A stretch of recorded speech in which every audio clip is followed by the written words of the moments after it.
for an online morning lecture session, which is under International Trade Fair virtual session by NSE. To brief you all about the same, International Trade Fair is the largest integrated trade fair with B2B and B2C components. It has emerged as the largest consumer goods fair in the Indian subcontinent.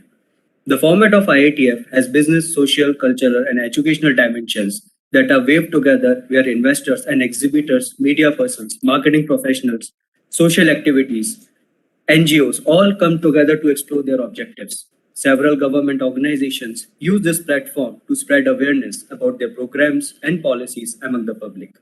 NSE, in association with SEBI, is participating in the 40th International Trade Fair from November 14 to November 27, 2021. The event is being coordinated by NSE in association with SEBI and other financial institutions for 14 days. Due to pandemic condition, the event is planned in online mode and offline mode to reach out larger audience. For online mode, we will be organizing sessions on various topics related to investor awareness from eminent speakers from financial markets. Participants are joining from various online social media handles like Facebook, YouTube, WebEx, and etc. Two daily sessions branded as opening lecture session and evening lecture session will be conducted where eminent speakers will be invited to address the audience for 15 to 20 minutes.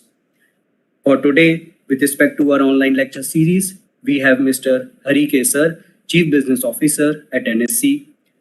Hari Sir has been with NSE almost since inception for almost 26 years now. Yes, he was also associated with the Clearing Corporation of NSE initially and was also involved in capital market and surveillance operations. He was part of the team that introduced derivatives in Indian capital markets. Hari Sir was heading the listing for over a decade at NSE. He was also involved in NSE SME platform Emerge that was launched recently. Hari Sir spearheads the business development across products at NSE, listing, and heads member services function. The topic of today's session is Overview of NSE and Capital Market IPO. Thank you for sparing time with us, sir. Over to you. Thank you very much. Am I audible?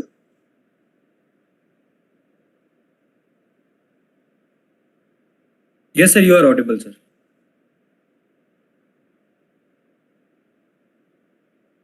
Session. As we know,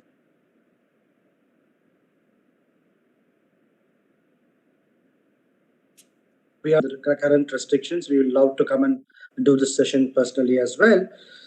Having said that, coming to the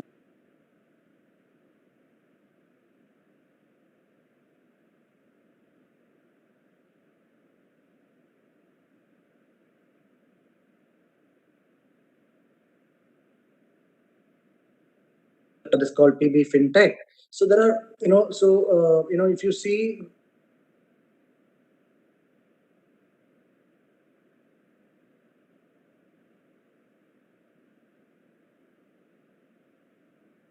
they go and raise capital.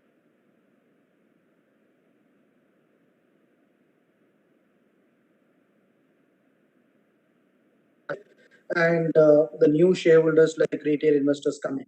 So there are various types of IPOs which can happen. It can be a combination of both.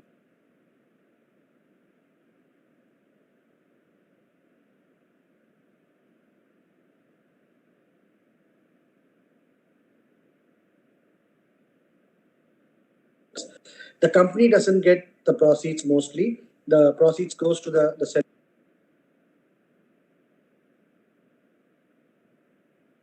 If has grown over a period of time and they require capital for various expansion and purposes. For that, the company expand their capital, take money from the public. It goes to the company, and we all become the investors become the shareholders of the company.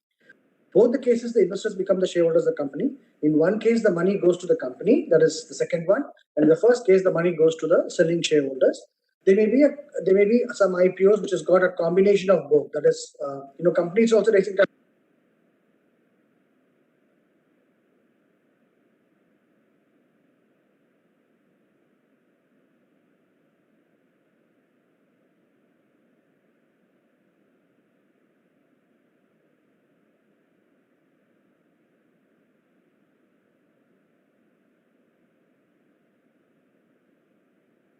prospectus is say 500, 600 pages. It's very difficult to read. There are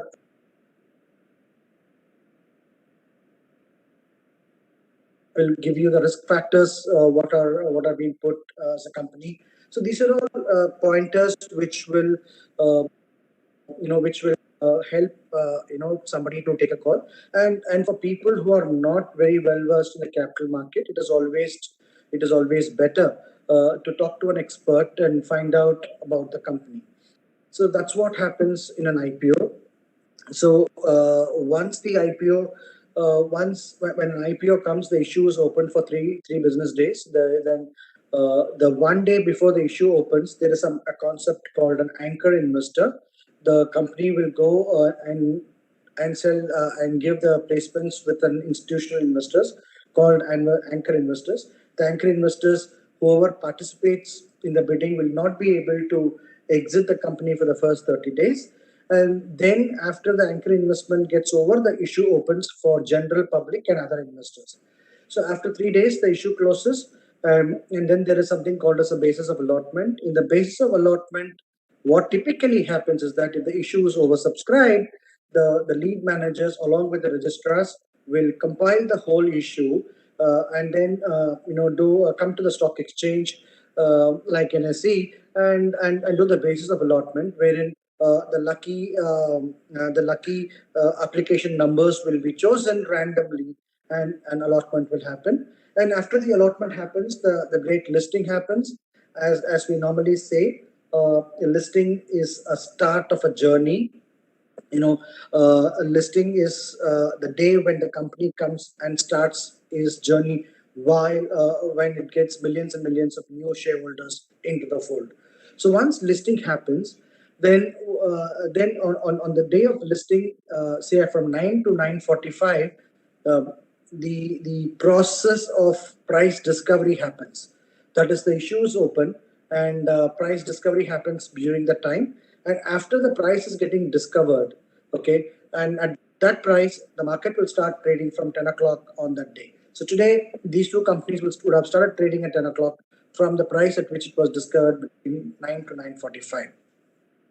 So that is how the listing takes place.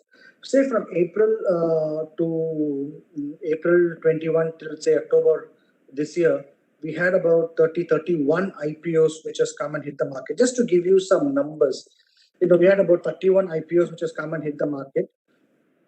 The total funds which was raised was about 70 to 1,000 crores. That's the amount which was raised from the market. In fact, November is the month for Diwali here. We had 8 IPOs and approximately 28,000 crores was raised only in the month of November. So as we speak, as I said, this is a season of IPOs. We have more than 50 IPOs which has got lined up at various stages, which can come and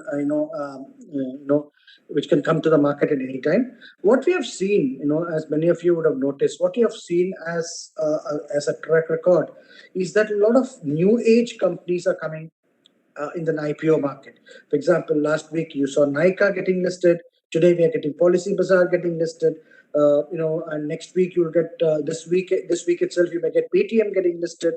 So we also had Zomato which got listed. We had East My Trip which has got listed. So these are all new age companies which are coming to the market. Today we've got one company called SJS, that is a proper brick and mortar manufacturing company. So both kinds of company, various kinds of company are coming to the market. Your new age companies are coming, manufacturing companies are coming, service oriented companies are coming. So this is what the market is all about. The vibrant secondary market also is an important factor, and a vibrant primary market supports the secondary market. So both the markets complement each other in a very big way. So that's what we are seeing today. In terms of IPO market. Last financial year alone, we had about 37,000 crores of funds raised in an IPO. So when I take about IPO so far, I was talking about equity. There is a debt also available. There are companies which come out with debt issuances as well. Debt issuances also go through the same process. The issue is open for a fixed period of time. There happens a basis of allotment, and then it comes and gets listed on the exchange. So basically, the investor, from an investor's perspective, what we have to look at is clearly the growth of the company, the track record of the promoters, and it's always better to ask an expert about the company, and also to know about the risk profile of the person who's investing. Right? People think that IPO means we put the money in on day one, and on day 10 it gets listed, and immediately people want to see the gains. But generally there are short-term investors, there are long-term investors.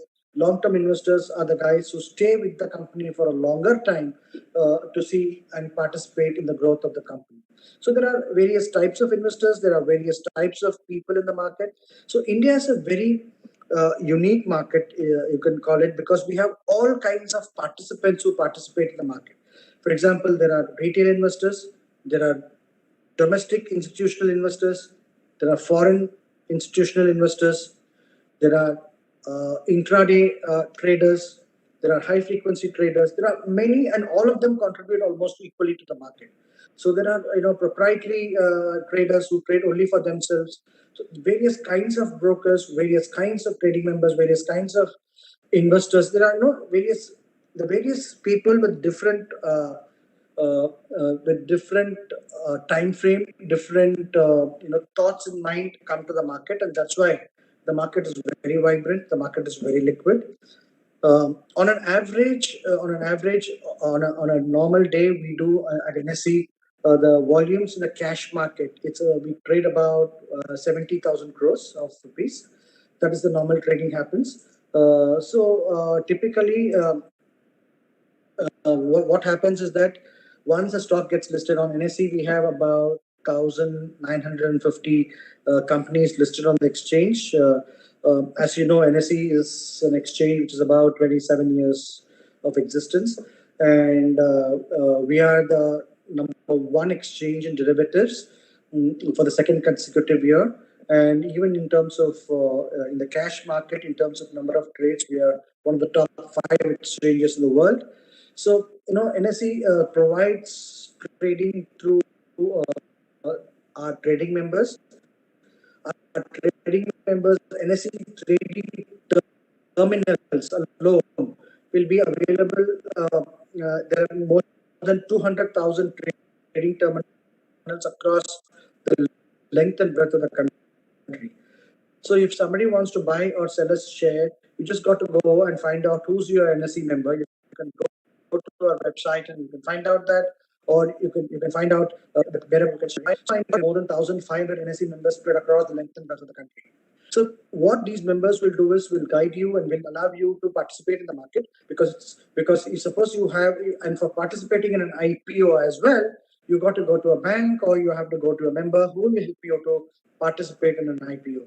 So IPO, you can see the details of an IPO on the website of NSE. Also, you can see the details of the IPO from the various advertisements which the company along with the lead managers will put across.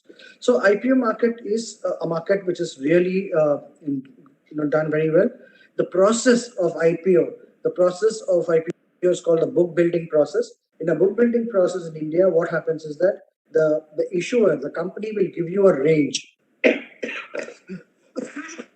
Sorry. The company will give you a range for trading, for book building. So, for example, the company will say the price range is between 100 to 103. So you can bid from 100 to 103, or you can also say that I can bid at the market price. That is, whichever price the issuer decides, you will be able to, you are eligible to participate in the book building process. Book building process is nothing but an order collection mechanism. So once you put in the order, all the orders will get collected. That's what I said in the initial stage. All the orders will get collected in the book building process. After the issue closes, then there is called a retail bucket. There is an HNI bucket, and there is an institutional bucket. All cases, orders which has come in, how much oversubscription or undersubscription is there, and then the registrars Along with the lead managers, we'll weed out will weed out incomplete applications and find out what are the correct applications which are eligible to be to participate in the base of allotment. So that happens, then the base of allotment happens, and then the listing happens. If the issue is not subscribed fully, then the merchant banker along with the company will take a call to extend the issue and then give one more opportunity for the company to get it subscribed. When the issue get extended as per the rules of the regulator, the issue price may get slightly discounted more. If the issue does not get extended, then the issue may fail, or the underwriters may put in money. So these are all various concepts which are available in the IPO market. But it's very important not to get carried away by the frenzy which is happening. It's important to know when you're putting your money that what kind of company this is, who are the promoters, what is the background, what is the growth prospects, and what is your understanding on how much you want to participate. All these factors have to be taken into consideration before taking any decision on the IPO market. So this is briefly, sort of briefly, I thought to share with you on the prospects on what an IPO is all about. And so thank you very much for being here this morning, and we will try and engage with you during this whole week, 10 days of programs with more and more inputs, more and more guidance on the various aspects of the capital markets. Thank you very much and have a nice day. Thank you, sir, for wonderful insights and some really exciting stats of the IPO market. From the various platforms, social media platforms like Facebook, YouTube, LinkedIn, WebEx, Cisco, we have received multiple questions from our investors and the clients, on which we have shortlisted few. So I would request you to provide the answers of few of the queries. One is that, sir, I am very interested in learning stock market, but I am pretty new to understand the concepts. So can you please guide on the same? So financial, about the stock market, there is no specific place. You can go and learn about stock market from various places. You can go to NSE's website itself. We have a portion dedicated on investor education. So we will give you a lot of inputs about stock market, or you can go to any other website to understand about capital market first. What you have to understand first is about capital market.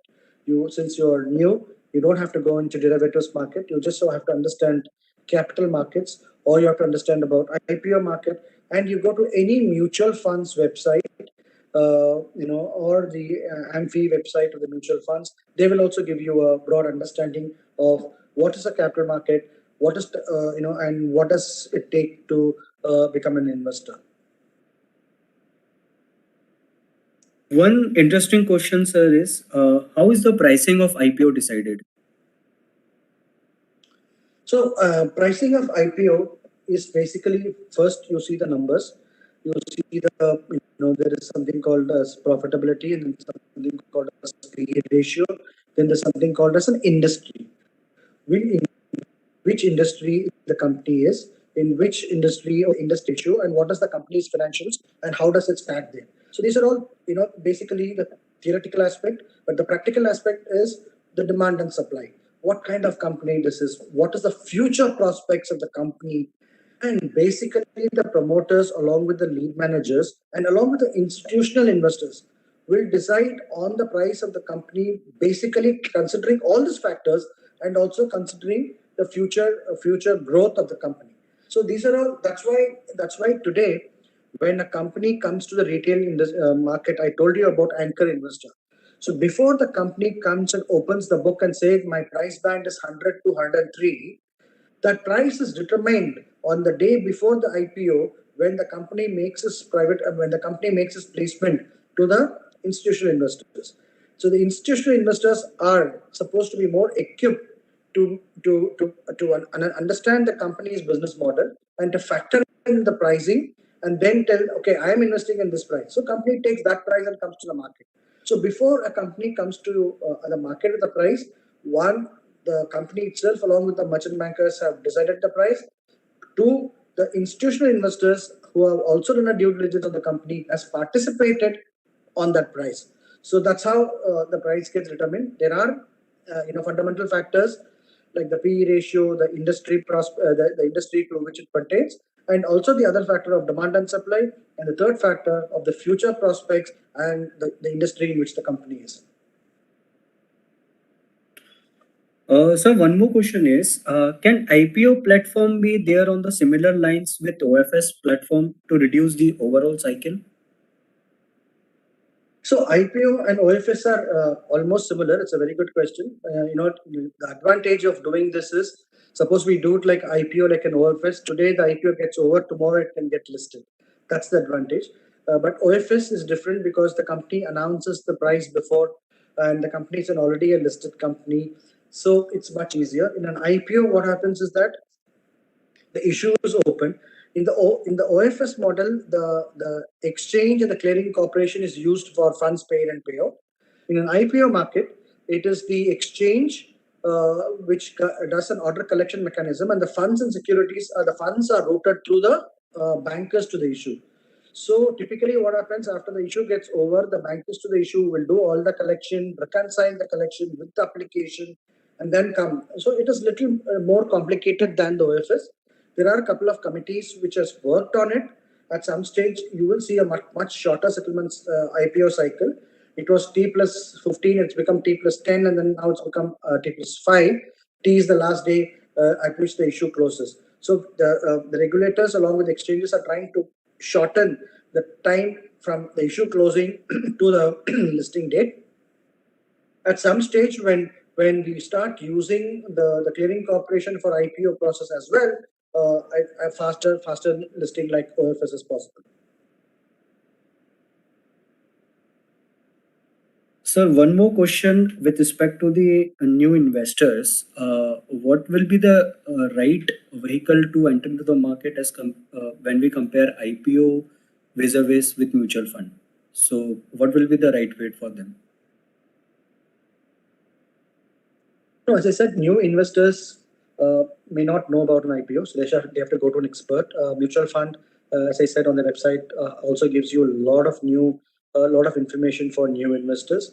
There's also a concept called ETF. ETF is called exchange traded funds. For example, normally what happens, a new investor will not know which stock to buy or which stock to sell because they may not know. But suppose Nifty is there, the Nifty keeps going up and coming down. Nifty has got a bunch of 50 securities. So you can buy and sell Nifty. That means you're buying and selling an index. Index will not go up and down like this. An index will go like this and come like this. So that's more moderate. So normally new investors enter the market through the ETFs market. NSE has been pioneered in marketing and giving products on ETF for a very long time. Again, you should go to an expert to find out about ETFs or Nifty. And also similarly, if you go to mutual funds, you can do ETFs through mutual funds as well. So that you can go to the advisor; they will advise you the best. So if you go to an index, that's the best way to start a new entry into the capital market is through ETF. Okay, sir. We have majorly covered questions which are related to the client queries. Participants. Thank you very much. Thank you, sir, for giving the insightful and the useful session. Thank you for your time. And we'll be joining again at 3 with another session, evening knowledge session. So participants, requesting you all to please join again with us. Thank you.